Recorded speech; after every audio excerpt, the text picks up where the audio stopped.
Hello, everyone. This is the Chubby Funster, and I want to talk to you today about the underlying structure of heroic fantasy. I often criticize so-called modern fantasy designs, like those from companies like Wizards of the Coast or Paizo, as being stupid or unrealistic. I don't make those judgments out of my personal preference. There is an established historical pattern of heroic fantasy and original Dungeons and Dragons, along with almost every other RPG subsequently made, that aligns with that pattern.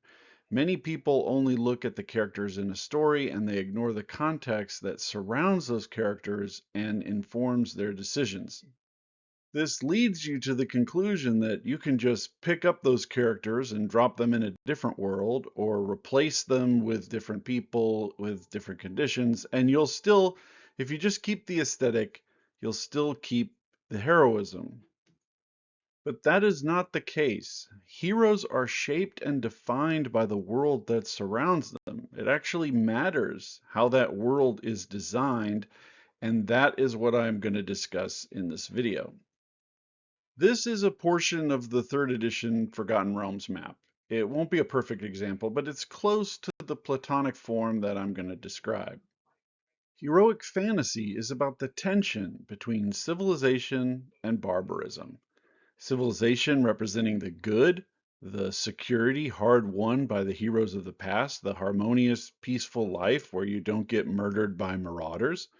And without civilization, you're living in the wilds, unprotected and vulnerable at all times. Monsters are everywhere, and they kill you at the drop of a hat. And in between those poles, you get a borderland where people are trying to do good, but there's still a lot of evil. You may recognize that Westerns also fit this pattern, and actually said in the Sunless Citadel dungeon analysis that D&D is a Western, which it is.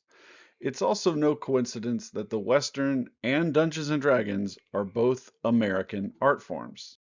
And it's no coincidence that Lord of the Rings is an Anglo-Saxon epic. The culture and history of a people deeply affects the stories that they tell.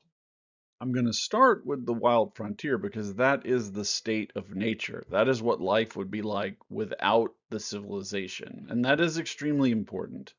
In the wilds, there are terrible enemies working towards vicious, evil ends. Murder, theft, kisses that you don't want to receive, stuff like that. And without civilization, that evil is overwhelming. Individuals are almost helpless to stop it. The best they can hope for is to protect themselves for a short period of time. You can't really build anything of value because it will be destroyed almost immediately. You can't invest the time in production of goods or tools or structures because you are hyper-focused on your own personal security all the time. The fables, legends, and monsters of history and fiction embody the horrors that plague you in this kind of life. The dragon hoards gold. It doesn't invest it, it doesn't build, it doesn't contribute to anything. The Cave of Wonders is packed with treasure that nobody can have without corrupting their soul. And the Minotaur demands child sacrifices. It literally eats your future. And that creates an extreme risk reward payoff. Yes, you can be successful in that environment, but it's unlikely. Mortality is insanely high. Those that do become successful are corrupted by it and turn to evil in the long run. Nobody wants to live like this. And that is why they create civilization in the first place. Civilization is the byproduct of the heroic people who created order from the chaos of the wild. They make laws to preserve that order and use their power to enforce those laws. Current success is based on prior success of your civilization and in particular your family. And this is where we get ideas like aristocracy. This is where we get monarchy. Someone has to actually secure the territory before they can rule it. Over time, these people create a culture that pushes back the barbarism and creates a space for others to flourish. Material objects are not what make them successful. It is their ideas, their beliefs, their actions that make them successful. And this fosters economic growth and prosperity, but it also attracts traders who want the fruits of civilization without having to contribute to it. Civilization then radiates outward in the form of security, and the frontier presses back with danger. And this creates a borderland that shares characteristics with both regions. There are opportunities for growth and success. The threats here are lessened, and you can build a life.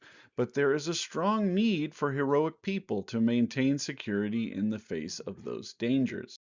And there are potential allies here as well, but they are unreliable. They don't have the superior values of the civilized folk, and they can't be trusted. Elves are fickle and unpredictable. Dwarves are greedy and self-interested.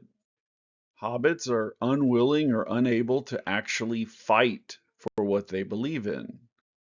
Every demi-human race in Dungeons and Dragons has some kind of fundamental weakness that lies behind why their civilization failed and why they can't create one that works. It doesn't matter how many crazy animal-human hybrids you make, they will all be repulsive and flawed for this reason.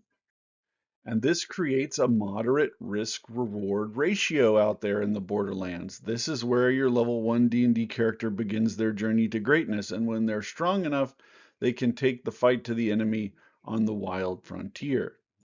The hero's journey can only take place in a world with this dynamic. You can't complete it in your fenced-in, peaceful backyard. There must be a safe place, but also a dangerous place and a gradient in between. So-called modern RPGs break these fundamental principles to make the game less challenging in a misguided attempt to appeal to a larger audience. First, they make it very easy to recover from injuries and setbacks. Think 5th edition healing surges.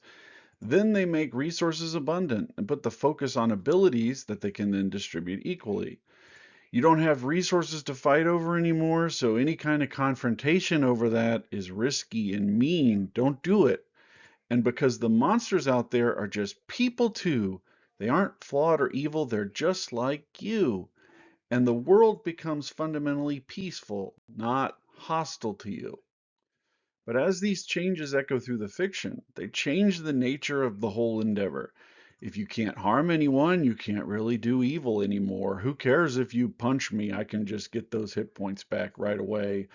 Resources are abundant, not the product of struggle and work. Money just comes out of the ether, so everyone deserves a portion of it.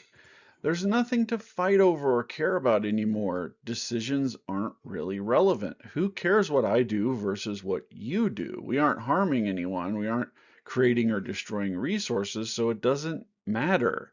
And that means there's no reason to try to change anyone. Nobody is good, nobody is bad. All identities are valid, even those of the monsters. And so now the real evil isn't out there in the wild. The real evil is the people who refuse to play nice within this peaceful sandbox of reality that has been built. But it doesn't stop there. It continues to ripple outward. Without the ability to do real harm, the only harm you can do anymore is emotional. We drift away from real physical danger to perceived imaginary danger. And since everyone has an equal claim to everything, nobody really deserves anything. You may have worked to grow this grain, but we can just take your grain and give it to anyone else. There's infinite grain. You have no claim over your grain. And that means there's no more civilization frontier distinction. Nobody is succeeding on their own decisions. They're just collecting resources from the sky. Decisions don't matter. There's no responsibility anymore.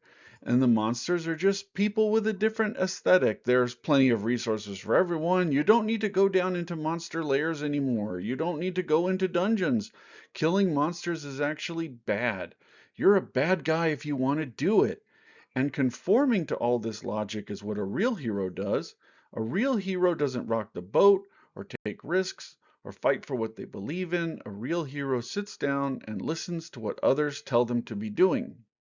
And that's how we get the modern gaming world, where everyone's feelings have to be protected, where goblins raiding your village is just a minor crime, not a terrible attack that steals precious resources and kills innocent people, where having more than other people isn't a deserved consequences of your good decisions, but a sign that you're an evil oppressor, where adventuring in a coffee shop sounds like a good idea, and where heroism is being nice, not rocking the boat, but doing what you're told to do.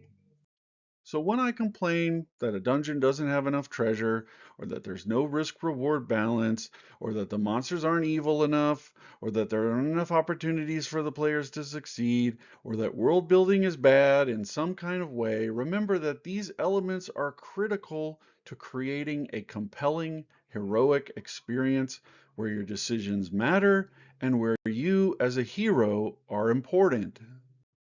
Anyway, that's all I have to say about heroism for now. Chubby Funster out.